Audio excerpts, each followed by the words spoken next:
Hey, what's up everyone? This is Ill Factor from beatacademy.com, and in this video, I'm going to show you how I take a $2 cheap microphone and still get a professional sounding vocal out of it. Now this video is taken from my vocal production course, Breakthrough Vocals, where I teach you step by step how to record, mix, and produce vocals to professional standard. Now just a heads up, I'm reopening Breakthrough Vocals up for new students soon. So if you'd like to get a sneak peek of this vocal production course and get updates when it's open, then just visit beatacademy.com/vocal. You can also click the link below in the description box for more details. Now, let's dive right in. Well, hey there and welcome to this portion of Breakthrough Vocal Production course.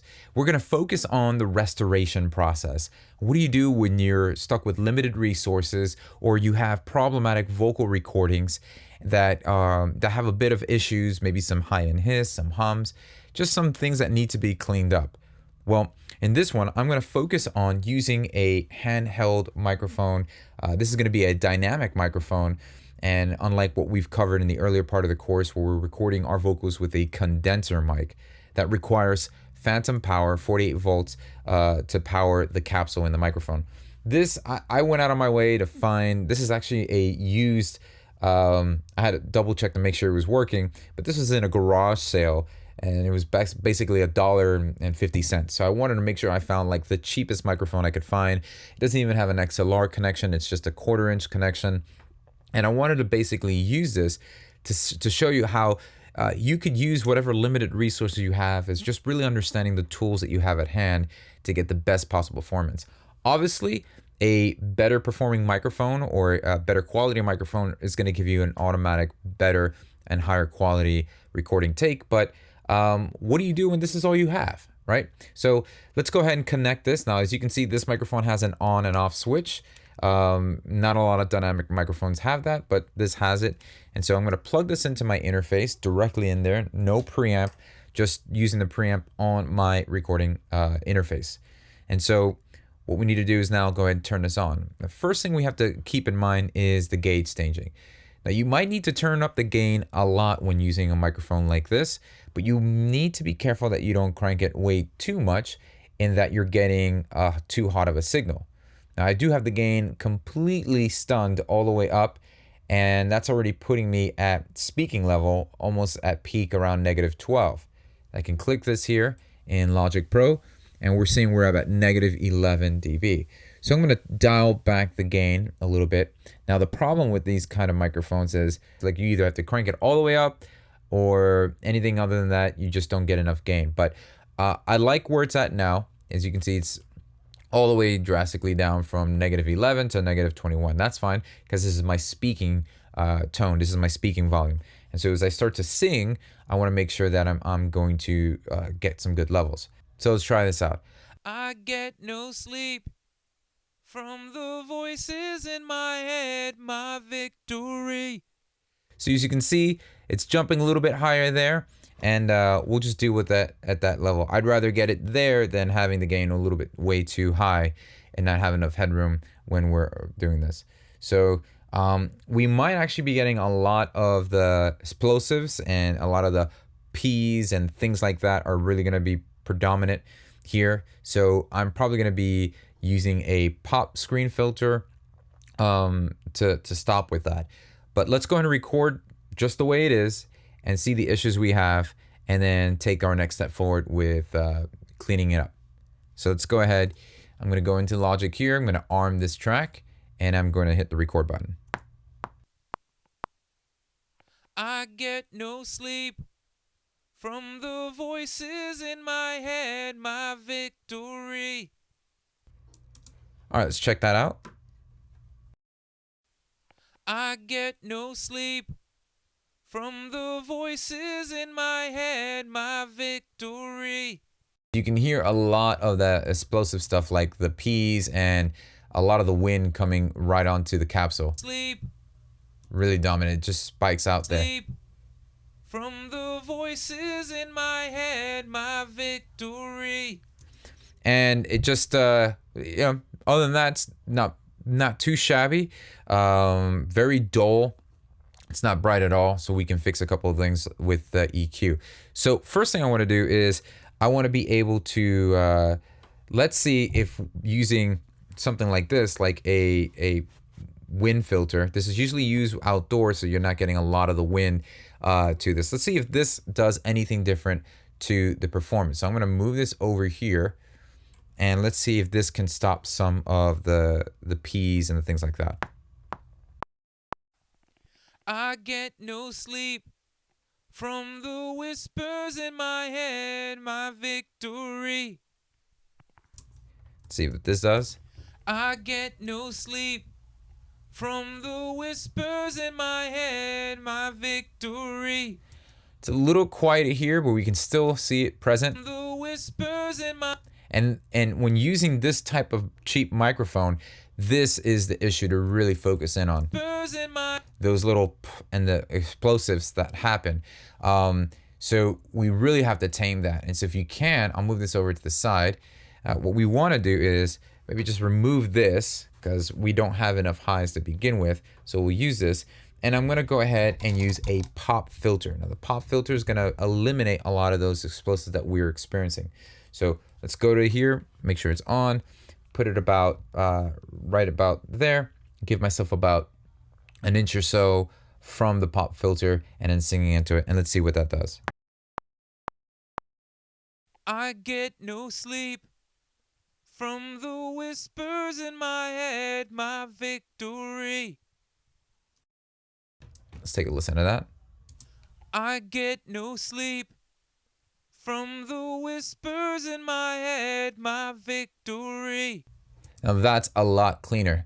Let's go ahead and sort that with, let's listen to this take here.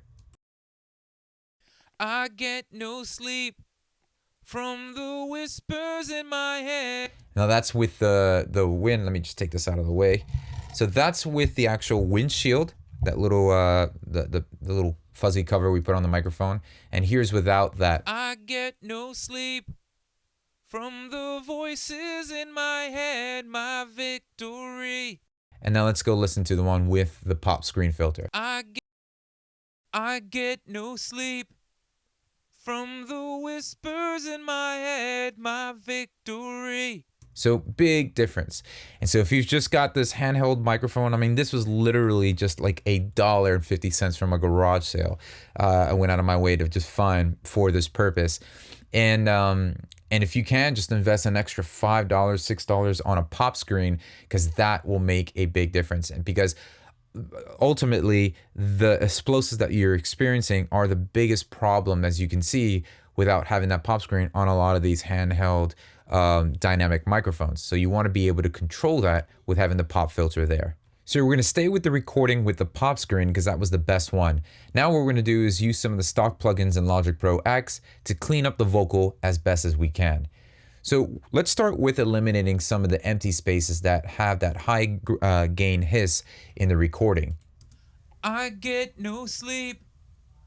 It might be not noticeable now, but it really can be noticeable when you start to, especially when we start to compress and bring up the gain a little bit. Now you can go ahead and trim that out. You can just go ahead and cut these pieces out. But if you're recording a longer vocal take and there's brief pauses and things like that, it can be a little bit cumbersome. So for this, we're going to use a gate plugin, so that way it would eliminate any of that empty space. So let's go ahead, click this, and go to our dynamics section and look for noise gate. And we're going to use mono because we are in a mono channel. So first thing we need to do is determine the threshold. At what point does the gate begin to work where it basically, when do you want the audio, once the audio passes this threshold, that's when you'll be able to hear it. So let's just play, see where we're at. I get no sleep. And so let's go ahead and bring it close to 0, and we're just basically making it drastic. If we had only 0, that means that the volume has to pass 0 dB in order for it to be heard. And if you focus your attention here at the actual VU meter, if we bring this all the way down, I get no sleep, we see that the peak is around -18 or so. So that means that, you know, we can start to hear that chatter or that crackling the closer we get to that -18 space. So let's dial it back. I get no sleep from the... Now even at -36 at the threshold, it still is a little too stiff and the gate might be working a little too much. So let's lower the threshold a little bit. I get no sleep. Maybe even just a little bit more. I get no sleep. Now the reduction is letting you know that we're reducing the part that's not being heard by 100 dB. So basically, you're not going to hear anything. So this is pretty good place. We'll leave it at -44. What that means is when the audio is around the section where you can see it now, I guess because I still have the microphone on, but when it gets to over here, we're going to shut it off. And so let's go ahead now and hold and bring up the release because we don't want it to just snap really fast. We want it to actually be a little bit smoother when it lets go. I get no sleep from the whispers in my head, my victory. And the same thing with the hold. We'll let the gate hold open. You can notice that it's open and close. It's happening pretty often, and that is happening right here between this space here and this space and things like this section here. So let's go ahead and bring up the hold a little bit. Let's bring the marker here. I get no sleep from the whispers in my head, my victory. Cool. So now that takes care of a lot of the in-between hiss. And now let's go ahead and just use a little bit of EQ to clean this up. So we're going to go over to our EQ, use our channel EQ, our mono channel EQ. And I'm going to close this right here. And let's start with eliminating some of that low end. I get no sleep. So I'm going to go sweep this all the way up and then work my way backwards. I get no sleep from the whispers in my head, my victory. Now, there isn't a lot of low end being picked up with this microphone to begin with. And those are one of the benefits of recording with the condenser mic because you're getting a good representation of the frequency spectrum, you know, the lows, the mids, the high mids, and some of the highs. But a handheld mic such as this, and not to say that all handheld dynamic microphones are this bad. I'm just starting with like the lowest of the lowest, but you know, a Shure M57 or even a Shure SM58 would have a better frequency response, meaning you're going to get a little bit more bottom end. But hey, this is what we have to work with, so we can make it work. So we're not getting a lot of low end. I get no sleep. Regardless. But we're just going to cut that information out. And so we need to actually kind of give whatever low end that we do have, let's just kind of give that nice little boost to begin with. I get no sleep from the whispers in my head, my victory. Now, usually I'm taking away from this 200 hertz range here. I'm usually taking away some of that because that's where a lot of the boominess comes from vocals. But like again, this mic just didn't have a lot of that accented. I get no sleep from the whispers in my head, my victory. So I'm not going to take away too much. Let's give a little bit of body to this. I get no sleep. And we're going to narrow that down a little. I get no sleep. And then let's go ahead and just boost up some of the highs. I'm going to go over here to this frequency. I get no sleep from the whispers in my head, my victory. So we'll boost that high, but then you can start to hear it gets really sharp. Like what I mean is like kind of just sticks out at you at this range right here. I get no sleep. Right there. You can hear how it just resonates well. The thing is, you can't just go directly to the numbers and be like, here's when you need to go, boost it, cut it, things like that. You really are just going to have to start to see what is sticking out and just making it feel uncomfortable. And so just listening with your eyes closed, it's like, man, this vocal just sounds honky. It sounds like I'm trapped in a box. Just listening to the raw recording, there wasn't any low end. It wasn't bright. So I immediately wanted to do that. I want to give a nice little boost here, the low end.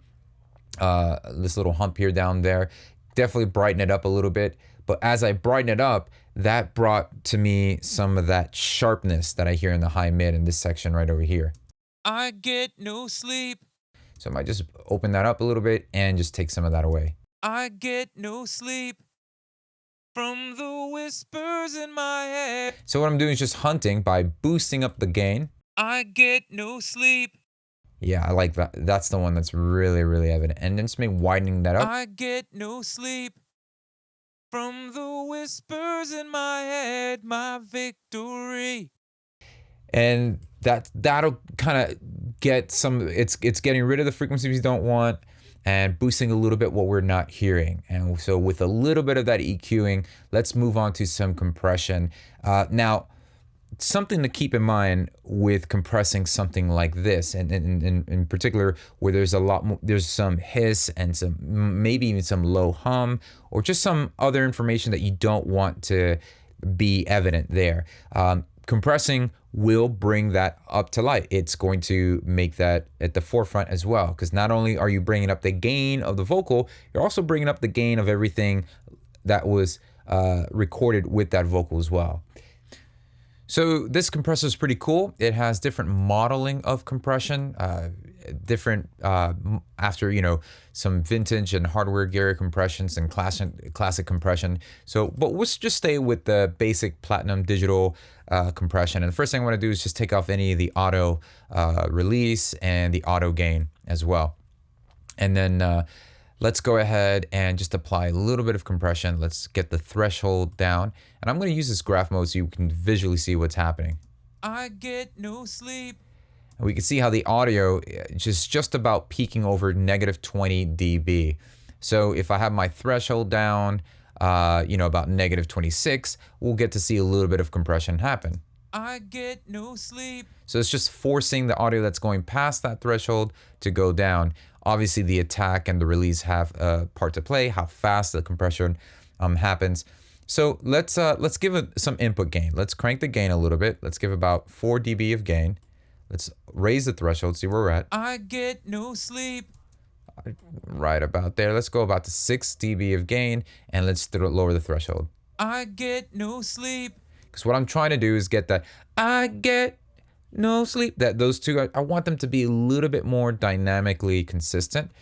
And so let's just bring up the ratio so that we can up the strength of the compression and have it a little bit. I want to focus just on the peaks. I get that stuff there. Let's just capture those peaks, bring it down a little bit, and a quick release so that it's not holding on to it so long. It's just, hey, peaks, chill out, and then, so it's happening pretty quickly. I get no sleep. We're gonna get some pumping, but I can fix that by just a little bit of raising up the attack a little bit. I get no sleep. So just a little bit more, and then I'll just give it some makeup gain. So right about maybe 3 dB. I get no sleep. So I'm reusing the compression to really control those peaks, those moments that just jump out, those things. Gonna have them control. We can see the compression doing there. You'll see the most compression happen at those peak moments. I get no sleep from the whispers in my head, my victory. That's what I'm doing. A little light compression and just getting that on the way. I'm gonna use a de-esser now after this, and this is all gonna be at personal preference, but I'm using a de-esser after the compression because I was using the compression in this case to just control those peaks, but now I'm going to use this de-esser here to control a little bit of the high-end sibilance that's coming in. And since we have a little bit of that air and that hiss, it's not all too much. I'm not trying to remove that hiss because it's probably going to be camouflaged with some of the production and other elements that are going to be in the track. Won't be that detectable and noticeable, but just at least want to control some of the sibilance and S's and things like that. I get no sleep. Especially that sleep, right? I get no sleep. Now, I don't want to do too much because then I add a lisp to the thing. I get no sleep. See that? So that changes it. So let's just leave it around here. I get no sleep. And let's listen to what it is that we're de-essing. I get no sleep. A little more here. I get no sleep. So that's cool. So that's adding a little bit more compression because we're compressing just that frequency band. I get no sleep. Cool. So we leave it there. Now let's see where we're at. And let's just go ahead and turn all these off and see where we have to start with. I get no sleep from the whispers in my head, my victory. I get no sleep from the whispers in my head, my victory. Now, it could be illusion, could just be sounding louder, but it's actually a lot more cleaner, more present. We boosted some of the highs. And when it comes to restoration, it really is going to come down to just cleaning things up. Certain things that you know could get in the way. For getting some hiss and some humming, that's going to have to do with some of that low end. But the big winner here is the noise gate. That's what's really eliminating any of that leftover hiss and things that are just caught in the recording. So if I power this off, I get no sleep from the whispers in my head, my victory. I get no sleep. so I can maybe just lower the release a bit if I want it to happen a little faster after we hear the vocal. I get no sleep from the whispers in my head. That's cool. So now with a little bit of coloring, if we're putting it in a track, we could do some chorusy type thing, and that'll help widen this up a little bit. So modulation, let's go to chorus, and we'll go mono to stereo, so it'll widen this up. And let's lower the mix to 0 and start working our way up. I get no sleep from the whispers in my head, my victory. Now, obviously, this is going to be per taste and what it is that you're trying to go for in the mix of your project. But this will kind of smear it a little bit, and then we can give it some space by sending it over to some reverb. So let's go ahead and click Ascend. I'll put a bus here, I'll put bus 1, and that'll create an aux track here in Logic. And in this bus, what we're going to do is go ahead to our reverb and just chroma verb that comes with stock here with Logic. We'll start with the room, and then what we're going to do is just send a little bit of that vocal to that reverb. I get no sleep from the whispers in my head, my victory. So I'm pretty amazed and excited that we were able to take this almost $2 handheld microphone and plugging it directly into our interface and to get a pretty decent sound to work with. And it's exciting that we don't need all this crazy expensive gear to create the music that we're desiring to make. Could a better quality microphone give us a better quality take? Sure, absolutely. But it's just really to understand the power that's behind understanding the tools that you already have on hand to get you the sound that can really be good enough to hit the ground running with your music. Thanks for watching this video. Now, this video was taken from a vocal production course that I've put together called Breakthrough Vocals, where I walk you through step by step on how to record, produce, and mix your vocals to sound just as professional as some of your favorite artists and bands. Now, if you'd like to produce professional sounding vocals with the current gear and studio setup you already have, and learn how to recreate the vocal sounds that you hear on many artists such as Post Malone, Taylor Swift, Camila Cabello, and many, many others, then this course is for you. I'm going to be reopening this Breakthrough Vocal Production course for new students soon. So if you'd like to get a sneak peek of this vocal production course and get details when it goes live, then simply visit beatacademy.com/vocal. You can also click the link below in the description box for more details. Thanks for watching, and I'll see you next time.